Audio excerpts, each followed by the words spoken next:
Hey there folks, what's this video? I'm Cav, this is my Racing Encyclopedia, this is General Notice. It's where we sit down once a week or so and have a look at what's going on in the world of motorsport. Shall we get on with it? We'll start off by looking at what's coming up on this channel over the next few days. The next General Notice will either be on Monday or Tuesday. In the meantime, we're going to be looking at BTCC at Snetterton, IMSA Laguna Seca, potentially Super Formula at Suzuka, but also WRC Rally Japan. Since that finishes early on the Sunday, that'll be my Sunday video. Yeah, the next General Notice will either be Monday or Tuesday, depending on, because we've got previews coming up quite a lot. And IMSA Detroit, other supercar stuff that I want to sit down and watch, like Christchurch and Tasmania. But yeah, early next week, if the General Notice is pushed back to a Tuesday or even a Wednesday, expect previews for the likes of Monaco Grand Prix, BTCC at Alton, or WEC Le Mans 24, and a review for supercars at Torpo. But let's get into the articles this week, which could be seen as a little bit political. Let's start off with the easier one, which is GT3s. Stefan Rattel of SRO sat down with Sports Car 365 over the Nürburgring 24 weekend and talked about the new evolution of GT3 cars. Mercedes have got their new AMG GT3 coming out soon, and Toyota have their GR GT3. I don't know if it's big with like the GR Sport GT3 or something like that. But Rattel pointed out, directed towards criticism that previously happened for other GT categories such as GTE. Because these cars are being designed seemingly as race car first, road car second. Rattel pointed out, as long as costs are kept low, so that privateers can buy these cars, GT3s like that, and you don't end up with people having to outspend to try and outmaneuver and compete with each other. That's what we need. Rattel pointed out, for example, Toyota's GT4 program has been quite successful with the Supra. But he said GT racing has always had this. He said, for example, the GT1s with the MC12, or the Ford GT, or heck, even GTE. He said the problem was, in the end, with something like GTE, they were spending proper manufacturer budgets, but the manufacturers didn't want to be involved. That's what killed it off. As long as you keep the costs low, that should be successful. And I think that's something that generally applies. You can see it with TCRs, for instance. See it with the Rally 2 formula in rallying.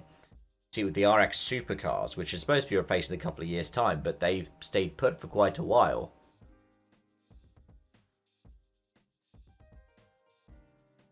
But heck, even in GT3s, I think what the Mercedes engine that's still being used in the AMG GT3 today, the Evo, granted it came out 6 years ago, is still the same one as was in the SLS GT3, if I'm correct. I think until BMW got the M4 GT3, I think the M6 used the same engine that was in the Z4, and I don't think that was original to the Z4 either.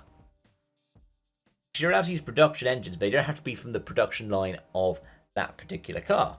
They just need to be ones that you were manufacturing at a certain point. So, in some ways, it's more transferable to the road experience. But yeah, concerns are costs. Keep costs down, keep customers happy. That's the most important thing. Over at the FIA, though, this is news that came in today, that Mohammed Ben Sulayem is proposing the removal of presidential term limits.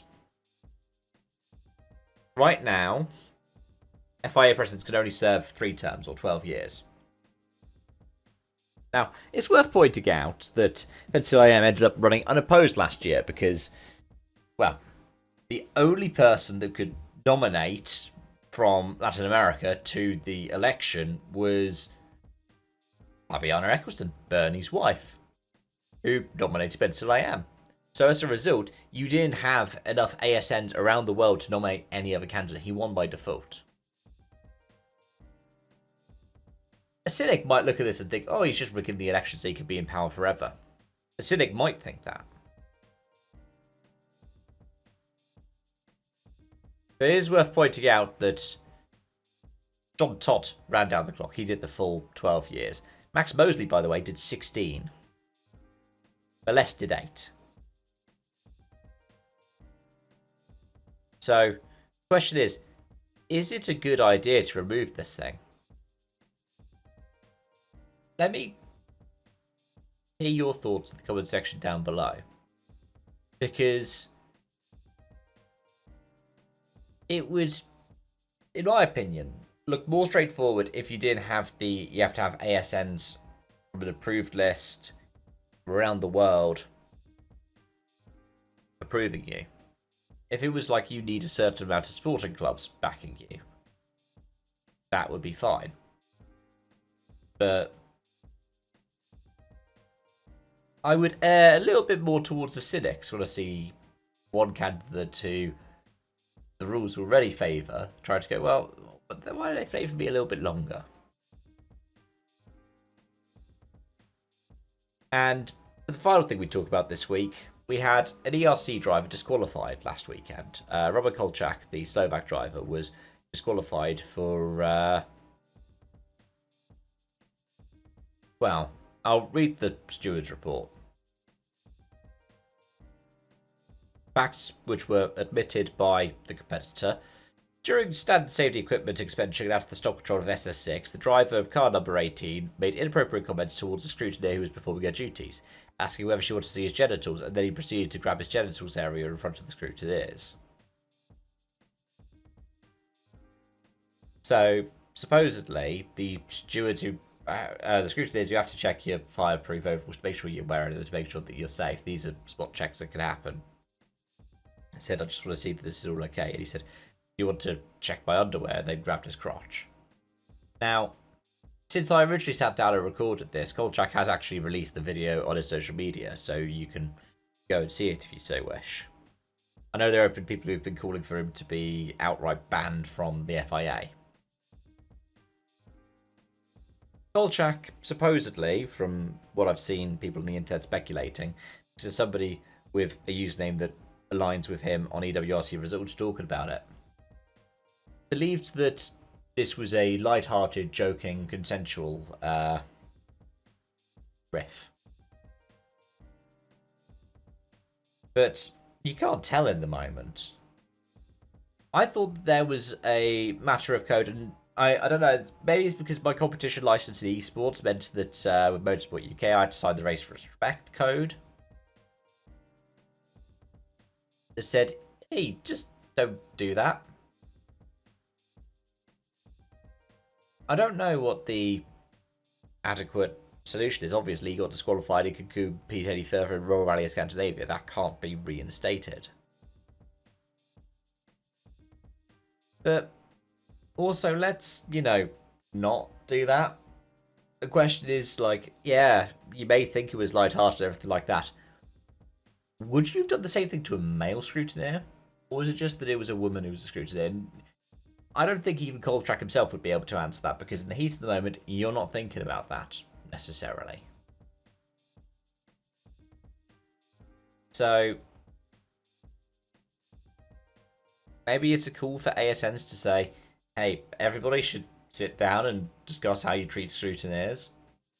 And other FIA volunteers and delegates and members of staff. Because then you can do it as a catch-all as well and protect officials from any kind of abuse. Because this would absolutely constitute sexual harassment, even if it wasn't intended to be. And in some workplaces, that split-second antic can get you fired. Especially if you said it to the wrong person, the wrong way, at the wrong time.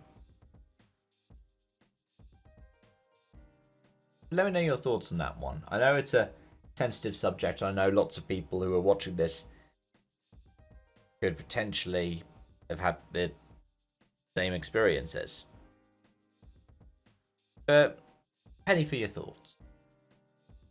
And as always, folks, thanks for watching. Thanks for joining. Thanks for continuing to support this channel. I enjoy sitting down and doing this every single day. And yeah, I look forward to sharing more things with you as the weekend progresses. But till then, bye for now.